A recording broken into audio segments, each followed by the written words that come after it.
Good day everyone and good day Sir Kim. I am Julia Zaulda Navarrete. I'm Lovely Gonzalez. I'm Carissa Fuentes. Today, we will discuss the topic that has given to us, which is the Chapter 14, Women and the Work in the Philippines. Women contribute to the economy in all forms of sectors in the society. They can be seen working on the productive sphere and reproductive sphere. Women became essential in the development of our economy. Just like what the statement says, women are key contributors to the economy and the combating poverty through both remunerated and unremunerated work at home, in the community, and the workplace. Growing independence through gainful employment. Despite the progress of seeing women in different forms, some issues are still evident within the society. One of it is lack of decent work. Feminization is a process in which more and more women became involved in an activity where there are traditionally more men. It is observed in some countries, but some also gives limitation to the opportunities women can receive. They experience limited career choices, lack of support facilities, sexual harassment, and many more. Sectors in the Philippines that has issues: informal and formal sectors, agriculture sector, OFW sector. The Magna Carta of Women tackles about the right of women to decent work. Section 22 of the Magna Carta says that the state shall progressively realize and ensure decent work standard for women that involve the creation of job of acceptable quality in conditions of freedom, equality, security, and human dignity. It entails the support services for women and take consideration their maternal function, family obligations and responsibilities at work. Also access services that includes their maternal state. The multiple burden of women having both reproductive and productive work is what feminine called the multiple burden. They are capable of doing household chores and labor job that leads to the questioning of their abilities to the task. The normal work environment pressures people to function efficiently and effectively. This pressure may jeopardize workers' time with their family or their own social lives. It continues to plague women due to the societal expectation to care for their children, which severely limits the possible work they can assume. Because of multiple burden of women, they assume that women cannot do their task, and some employers prefer single women as they believe that they are more capable and flexible in doing their tasks. One option to mitigate this concern is to have gender-responsive policies in the workplace that allow both women and men to fulfill their duties at home. Policies may include granting maternity and paternity leaves, and promoting men's participation in reproductive work. Care work or reproductive work includes housework roles such as cleaning, cooking, childcare, and more. It is based on the society. A gender-responsive organization gives importance to women's true gender needs. There are many methods to be implemented that makes an organization a gender-responsive workspace. Here are some concrete ways to implement it. New laws that recognize the right of paid and unpaid care workers. Pro-reproductive sector task reform. Gender-responsive public financial management reform. And financial statistical system that are more sensitive to the care economy. The nature of women's paid work. Because of lack of choices with their work, women are forced to take jobs that do not assure their safety and security, or decides to go abroad to find better job. Wage discrimination or pay discrimination is when a person is being paid differently based on their race, color, religion, and etc. And it is one that affects the status of women, it's the society, and makes them poorer. The next one is sex role stereotyping at work. To make it short, Sex role stereotyping at work, or the mentality of people about men and women at work, is that men are more unemployed to labor-intensive jobs that require strength, while women are more likely to take jobs that are related to traits like patience, understanding, and care. Next, women and work in the Philippines. The participation of Filipino women in the labor force increased in 2013. About 49.8% of women and 78.1% of men were engaged in the formal economy. Female-headed households earned 250,000 pesos, while male-help households earned 227,000 pesos in 2012. Reproductive responsibilities still hinder Filipino women from fully participating in the labor force. Filipino women remain much lower than that of Filipino men. Women constitute only 40% of paid labor outside the agriculture. Micro, small, and medium enterprises, or MSME, is a notable industry that has active female participation in the Philippines. It is an enterprise that consists of owner, which is also the employee, and most MSME are food stalls or personal services for women. One problem that is they did not think carefully about the feasibility and sustainability of the business that leads to them, specifically for women, giving up their business and returns to doing reproductive responsibilities. Gender-responsive economic actions of the transformation of women, or Great Women Project, targets to advocate policy that would build up entrepreneurial skills of women and help them make businesses more profitable.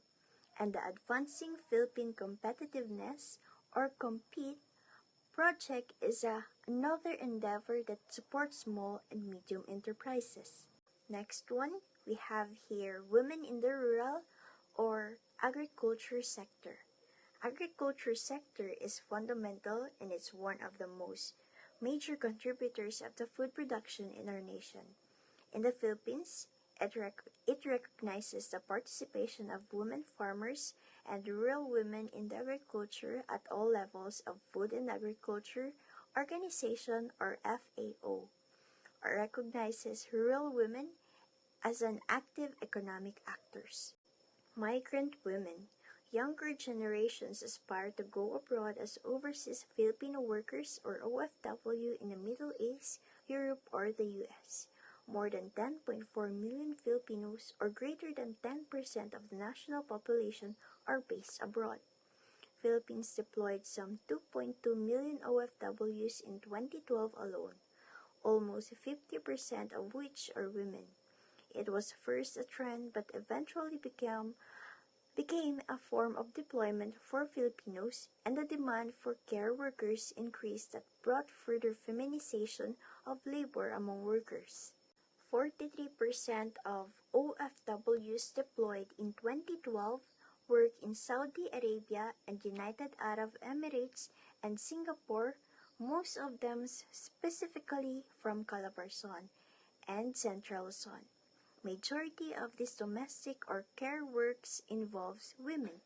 Women OFWs were employed as laborers and unskilled workers than their female counterparts who work as plant and machine operators assembled under trade-related works. This observation reflects the finding of United Nations Women Committee that women are mostly a service worker than men being a production worker.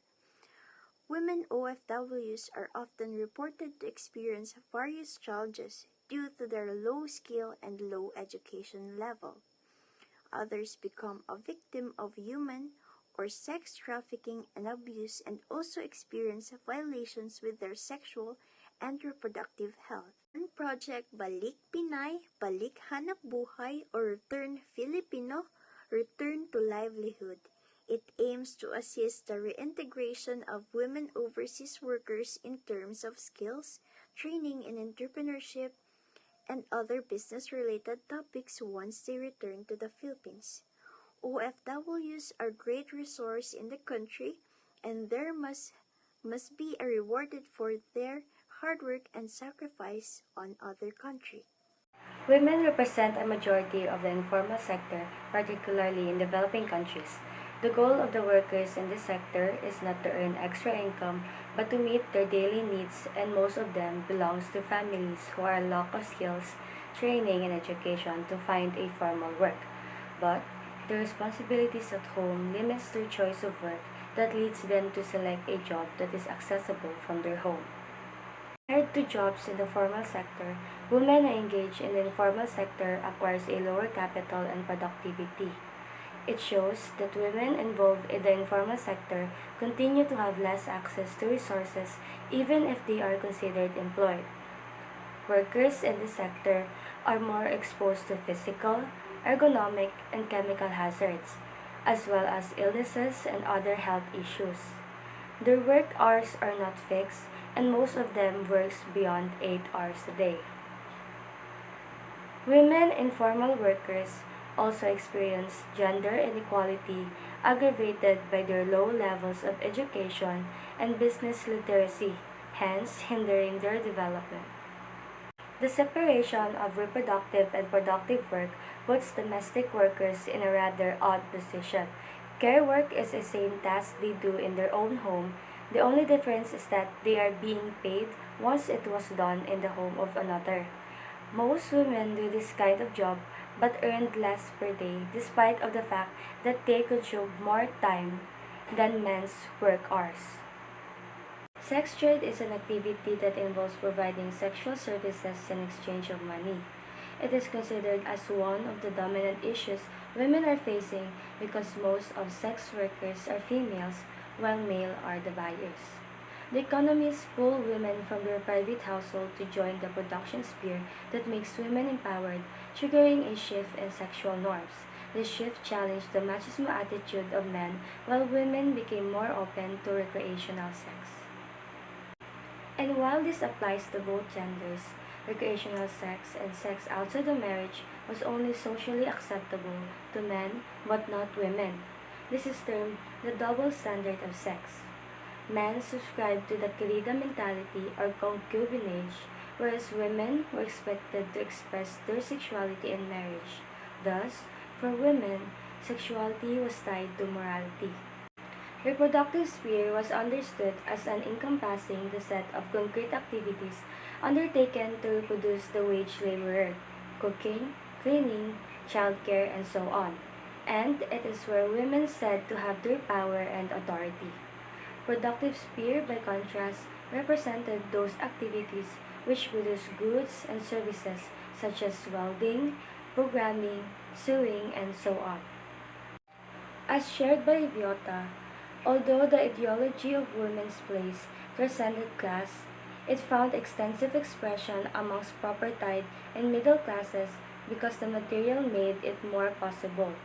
It is the women and men of these classes who have sought to different femininity and feminine rules for all classes of women, through their influence in the state, the church, and the educational system and the media. Iviota adds, the family household system is far from being a power-based woman. It is in fact contradictory for them. It starts with the ideological expectation that women can only achieve the main purpose of their existence through marriage to a man, and continues its operations through women serving work in the home as wife, mother, housekeeper, and emotional supporter. The current model of Philippine economy isolates women in the public sphere and public participation. By that, men have given a reason to dismiss their role as a caregiver and avoid responsibilities for houseworks and childcare. Policies that seek to empower women in the economic sphere have been formulated. These are as follows. First, RA 9501 or the MAGNA CARTA for micro, small, and medium enterprises or MSME.